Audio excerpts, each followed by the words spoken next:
Take your CJ7 all the way to 11. Jeepin' with Cool Guy. And one of my earlier subscribers asked to see what my shop setup is like. So I'm going to take you into the world of Jeepin' with Cool Guy. Behind the door is where we're going to go. Unfortunately, I don't have a wide-angle lens on here, but this is just a real quick, brief look at what my workshop looks like. Now, the thing that you're probably going to be fascinated by the most, or like, what in the world are you doing, is that I do all of this from this space. That's all it is. That's as large as it is. This is probably a 20 by 10 foot spot. And to be honest with you, I might be a little embarrassed by it, but I mean, it's just, this is what works for me. So I've accumulated all these pieces, and this is how my system works. So let's start with the easy stuff. I put together a small blast cabinet, made just out of a Tupperware container. Cut a hole in the top, got a glass panel on it. Got my glove ports in here and so on. Now, it doesn't handle big stuff, but it also didn't cost $300.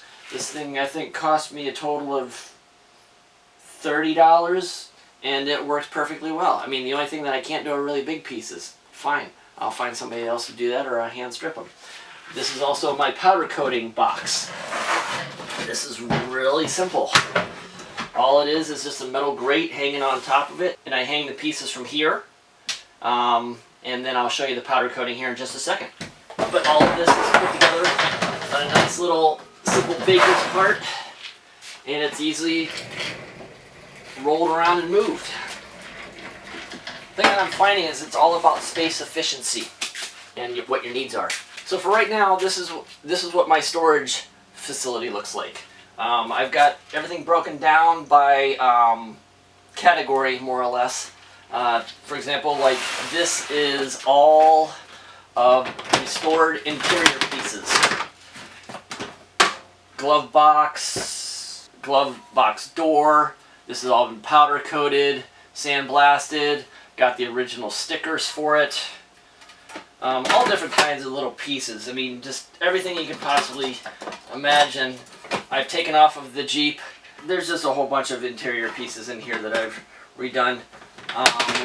Let's move on to another box. Well, actually, got the original denim shades for the Golden Eagle. Tan Spice denim. Got the original door cards. These have got a couple blemishes I still got to clean up a little bit. This is all body pieces. So these are just the smaller extraneous elements. So for example, like the parking lights, I've restored the parking lights. I've found original lenses that are fairly clear. Here's the side steps for the late 70s CJ5s and CJ7s. So these are in great shape. So these have all been powder coated.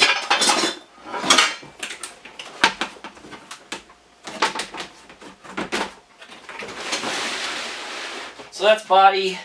Got other components down here. This is what I do with all of my nuts and bolts. Got a whole bunch of Ziploc bags.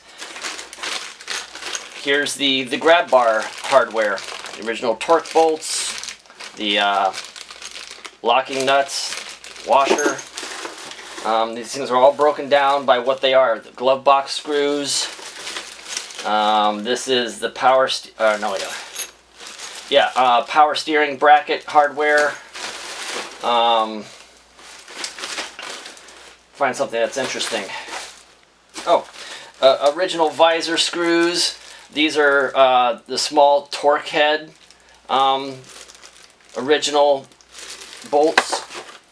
So every time I pull something off, I put it in a Ziploc bag and I label it and I keep it all in this bag.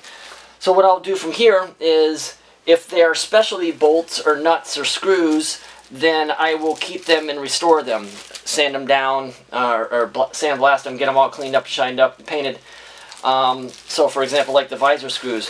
But if it's something as simple as like the jack bracket, which are just these flange bolts, I will go out and get a set of stainless steel of these, because they really aren't that iconic to the Jeep. And we all know that the torque bolts suck, but they are also iconic to the Jeep, so I'm going to keep those. Others are like the courtesy lights.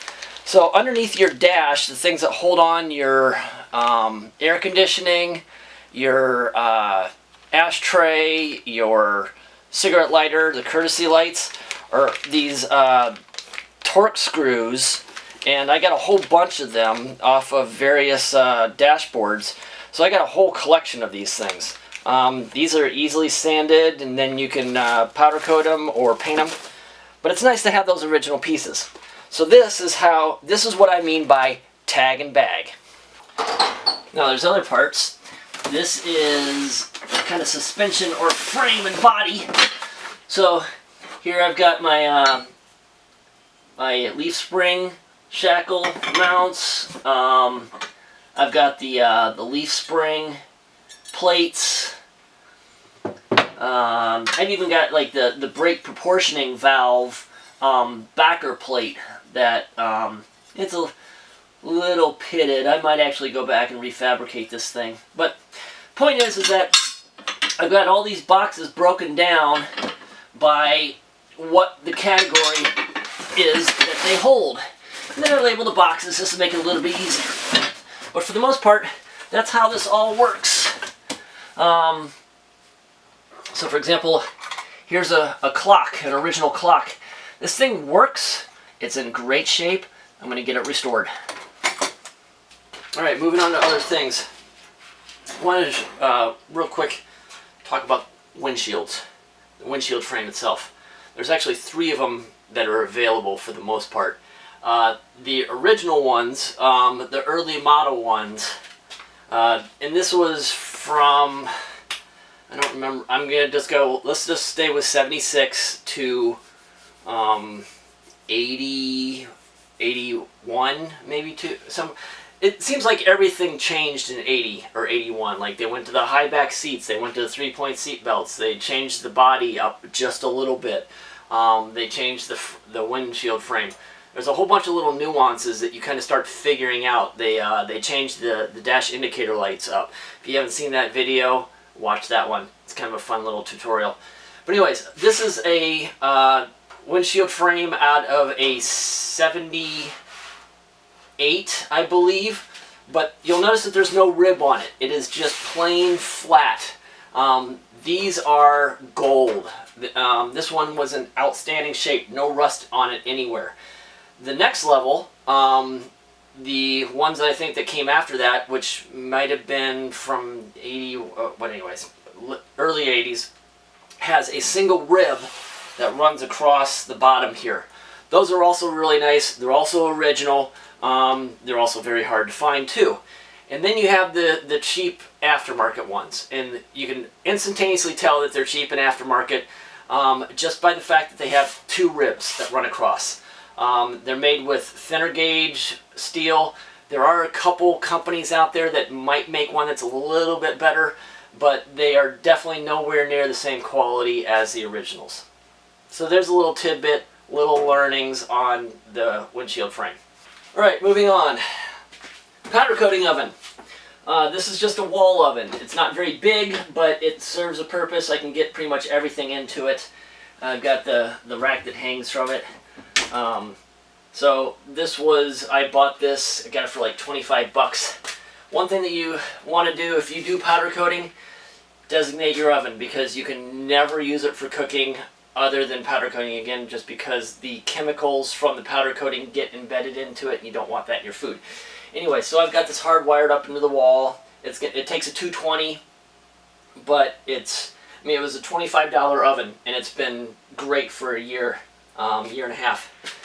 Next step is the double oven. So what we're going to do with this is we're going to actually cut the middle part of this thing out weld the doors together, and this is going to be a really big, tall powder coating oven, so I can get all kinds of stuff in here. So anything that's, what, 3.5 feet, we're going to be able to powder coat. Super excited about that. A couple other things.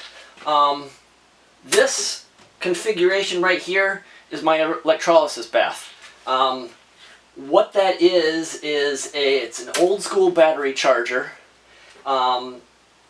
and it's hooked up to a couple of electrodes, which are nothing more than pieces of rebar,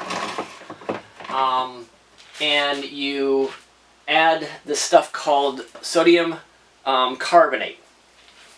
This stuff, not sodium bicarbonate, that's baking soda.